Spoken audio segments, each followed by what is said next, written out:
Well, Article 6 of the U.S. Constitution prohibits a religious test for federal offices. And I'm sure those on the left are only too happy to support our Constitution. Ed Vitagliano, Abraham Hamilton III, Walker Wildman. All right, Abe, you're our legal eagle. What has been happening? You can talk in general terms, but we had something specifically happen here recently with New Jersey Senator Cory Booker. Why don't you explain what happened? Well, there seems to be a continuous drumbeat in our country to kind of squeeze the life out of Christianity, quite frankly, where we have this issue, one of the primary means of doing that, where you have this collision course between sexual liberties, or what I refer to as the sexual deviancy political agenda, and religious freedom, which are on a collision course on the same train tracks, and it's a zero-sum game. The advance of one results in a diminishment of the other.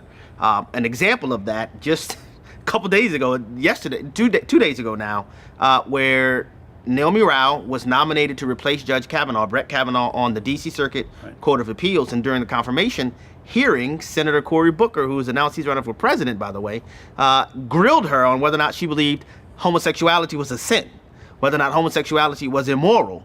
And immediately Senator Ted Cruz cut in and said, well, we do have Article 6 of the U.S. Constitution that prohibits a religious test. And it's just the latest example where there are efforts put forward by people who are hostile to Orthodox Christianity and using it as a litmus test to determine whether or not they can fill public office. It's blatantly unconstitutional, and it's obviously anti-Christian.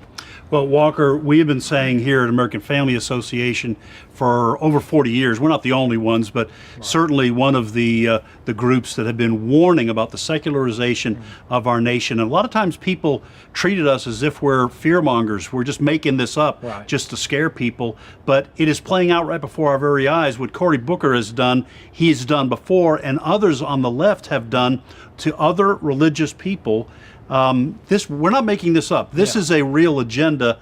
These people really want to secularize this country. Yeah, absolutely. And it used to be where it was, like you were mentioning, it was kind of a hidden agenda, and you kind of had to take some sentences or phrases and then assume that this is what they meant. But now they're out and loud about basically the test is now, if you're a Christian, if you hold a biblical worldview on human sexuality and other issues, you're disqualified for public office. So it's very hypocritical, because the left has been known the past few years as all-inclusive, no discrimination, everybody's included, except unless you're a Christian. So it's very concerning, because we have Article 6 and and the First Amendment that should allow freedom of religion, freedom of expression. So we'll just see how this goes.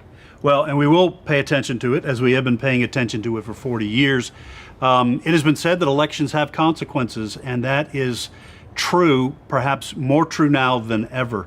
So we always encourage people to be active, to get informed, to register and vote, because who we put into office is going to determine where we go in this country with regards to religious liberty. Thank you for tuning in on this edition of Reason and Company. We'll see you next time.